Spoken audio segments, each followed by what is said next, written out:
श्री राधे कृष्ण दोस्तों, जय श्री महाकाल। आप सभी को नवरात्रों की बहुत बहुत हार्दिक शुभकामनाएं। आप सभी को जय माता दी। सब लोग एक बार कमेंट बॉक्स में जय माता की हाज़िरी ज़रूर लगाएं ताकि आप सबकी हाज़िरी माता रानी तक ज़रूर पहुंच जाए। कहते हैं कि नवरात्रि में माता रानी 9 दिनों के लिए धरती पर आती हैं और सबको जो जो मांगता है उसको वो दे देती हैं। तो नवरात्रि के कुछ विशेष उपाय करने से आपकी हर इच्छा पूरी हो जाती है।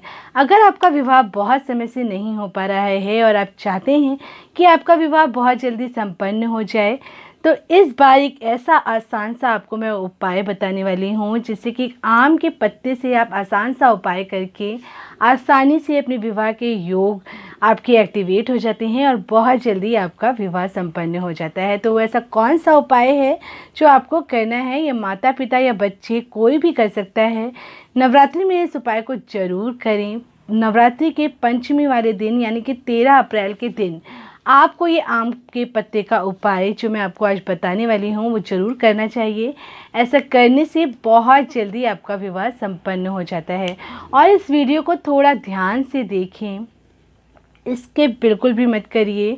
प्रॉपरली उपाय को सुनिए और फिर प्रॉपरली उसी उपाय को करिए। ध्यान से करेंगे तो आपका उपाय ज़रूर सिद्ध होगा और आपकी इच्छा ज़रूर पूरी होगी। अगर आप अधूरा सुनेंगे या फिर ठीक से नहीं सुनेंगे और कोई भी गलती हो जाएगी तो फिर वो उपाय काम नहीं करेगा। तो प्लीज़ मेरा आप लोगों से निवेदन है कि इसको ध्यान से ज़रूर सुनिए। नवरात्रि में पंचमी के दिन आपको ये उपाय करना है। इसको करने से लड़का या लड़की कोई भी इस उपाय को कर सकता है और उसको करने से आपके विवाह योग बहुत जल्दी बन जाते हैं। अगर आप कुंडली में काल सर्प दोष है, अगर आपकी कुंडली में शनि से रिलेटेड प्रॉब्लम है, राहु से रिलेटेड प्रॉब्लम है, केतु से रिलेटेड प्रॉब्लम है, मांगलिक दोष है, विष दोष है, बंधन दोष है या किसी भी तरीके का कोई भी दोष है, तो आप इस उपाय को ज़रूर करिएगा। या फिर आपको पता ही नहीं है कि आपकी कुंडली में क्या दोष है और क्या नहीं है, तो भी आप इस उपाय को कर सकते हैं। कोई भी इस उपाय को कर सकता है, इसका कोई भी साइड इफ़ेक्ट नहीं है। तो चलिए फिर बताती हूँ आपको आसान सा उपाय, लेकिन उससे पहले मैं आपको अपना इंट्रोडक्शन दे देती हूँ। मैं हूँ एस्ट्रोलॉजर मीनाक्षी। वैदिक एस्ट्रोलॉजी के हिसाब से आपकी कुंडली देख करके आपकी परेशानियों को दूर करती हूँ।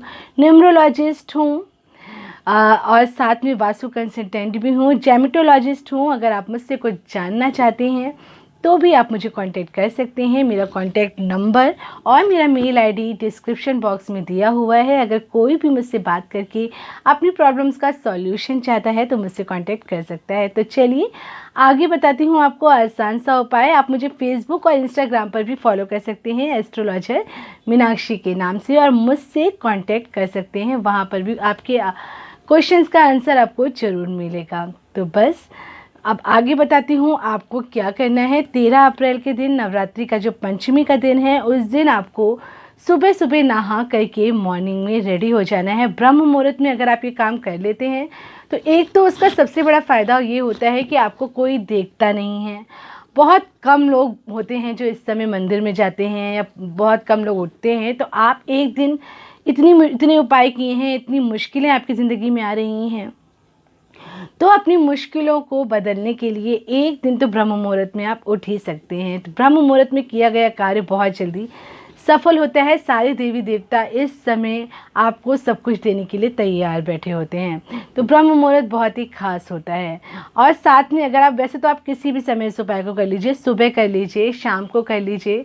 अगर सुबह नहीं कर पाए हैं तो प्रदोष काल के समय आप इस उपाय को कर लीजिए। आपको क्या करना है वो मैं आपको बता देती हूँ। आपको लेना है एक आम का पत्ता। आम का पत्ता ले लीजिए, उसको अच्छे से साफ़ कर लीजिए और उसके बाद उसको गंगा जल से धो लीजिए और फिर 2 कटोरी ले लीजिए। 2 कटोरियाँ लेनी है और फिर 1 कटोरी में आपको कुमकुम डालना है। थोड़ा सा कुमकुम डाल दीजिए और 1 कटोरी में थोड़ी सी हल्दी डाल दीजिए और फिर 2 कटोरी और ले लीजिए। आप चाहे तो मिट्टी के दिए भी ले सकते हैं। उसमें थोड़े से चावल डालिए, उसमें पीले रंग से उसको रंग दीजिए जब सूख जाएंगे अच्छे से, और 1 को कुमकुम से रंग दीजिए चावल को। 2 अलग अलग चावल चाहिए हमें, एक हल्दी वाले और एक कुमकुम से रंगे हुए। ये सारी चीज़ें आपने तैयार कर ली हैं, एक प्लेट में रख लीजिए ताकि आप कुछ भूल ना जाएं। इसके बाद अपने घर के मंदिर में आप चले जाइए, अपने घर के मंदिर में माता रानी की जोत जला लीजिए। नवरात्रि चल रहे हैं, आप लोग जोत वैसे भी जला रहे होंगे, तो सुबह सुबह या शाम को या जब भी आप करते हैं इसको, उस समय देसी घी के दिए की एक जोत अपने घर पर जला दीजिए। श्री गणेशाय नमः बोल करके, गणपति जी का ध्यान करके, माता रानी का ध्यान करिए। फिर आप जो भी माता रानी की पूजा करते हैं नवरात्रि में, दुर्गा सप्तशती पढ़ते हैं या चालीसा पढ़ते हैं, आरती करते हैं, जिस भी तरह से आप जो करना चाहते हैं उसको कर लीजिए। उसके बाद उनसे प्रार्थना करिए कि मैं ये उपाय को करने जा रही हूँ, उसको संपन्न करें। मेरा विवाह बहुत समय से संपन्न नहीं हो पा रहा है, उसको संपन्न करवा दें। या आपका मनचाहा कोई जीवन साथी आप चाहते हैं अपनी ज़िंदगी में, तो उसके लिए भी प्रार्थना कर सकते हैं। जो भी आपके दिल में है वो प्रार्थना आप माता रानी को बोल दीजिए। और फिर उस आम के पत्ते पर ऊपर की तरफ बनाइए, आप 2 स्वास्तिक बना लीजिए। एक कुमकुम का स्वास्तिक बना लीजिए और एक हल्दी का स्वास्तिक बना लीजिए। एक ही पत्ते पर एक कुमकुम का और एक हल्दी का स्वास्तिक बनाने के बाद जो कुमकुम का स्वास्तिक था उस पर हल्दी के चावल डाल दीजिए, और जो हल्दी से स्वास्तिक बनाया था उस पर कुमकुम के चावल डाल दीजिए। इतना करना है आपको। और फिर अगर आप खुद ही इस उपाय को कर रहे हैं तो अपने हाथ में इसको रख करके अच्छे से प्रार्थना कर लीजिए, जो भी आपकी इच्छा है। अगर पेरेंट्स इस उपाय को कर रहे हैं तो वो, अगर उनके बच्चे उनके साथ ही रहते हैं तो उनके हाथ से छुआ दें, और अगर नहीं रहते हैं तो फिर आप खुद ही इस उपाय को कर लीजिए, उनके लिए प्रार्थना कर लीजिए। और इसके बाद इसको ले जाइए अपने साथ, कोई पीला कपड़ा या लाल कपड़े में इसको अच्छे से बांध दीजिए। पीले या लाल कपड़े में इसको बांध लीजिए। और आप थोड़ा सा कलश में तांबे का, कॉपर का लोटा ले लीजिए जिससे हम जल चढ़ाते हैं, और उसमें जल भर लीजिए, थोड़ा गंगा जल डाल दीजिए।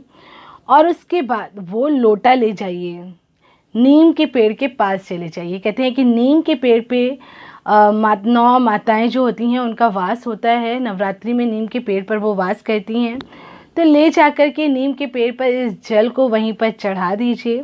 और ये जो पत्ता है आम का आपने बनाया है, उस पत्ते को आप ले जाकर के नीम के पेड़ के नीचे रख दीजिए, और वहीं पर खड़े होकर के 2 मिनट अपनी प्रार्थना को बोल दीजिए। आपकी शादी विवाह में जो भी परेशानियां आ रही हैं, या आपके बच्चों की शादी विवाह में जो कष्ट परेशानियां आ रही हैं, उसको बोल दीजिए।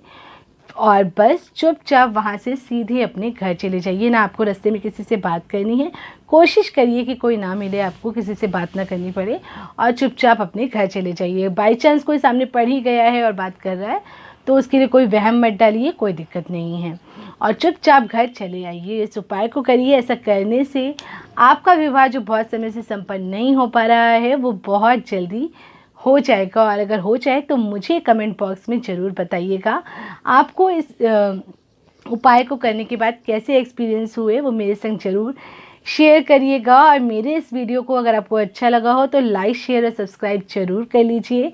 शेयर करेंगे और किसी परेशान इंसान को आपका ये वीडियो अगर आपने शेयर किया और उसे मिला तो उसका फल भी आपको ही मिलेगा। तो शेयर करने के कोई पैसे नहीं लगते हैं, तो प्लीज़ इसको ज़रूर शेयर करें, और प्लीज़ मुझे थोड़ा सा सपोर्ट करिए। मैं भी बहुत मेहनत करती हूँ, तो प्लीज़ इसको लाइक, शेयर, सब्सक्राइब करिए। फिर नेक्स्ट वीडियो में फिर से आपको मिलती हूँ। तब तक के लिए स्वस्थ रहिए, व्यस्त रहिए और मस्त रहिए। जय श्री राधे कृष्णा दोस्तों।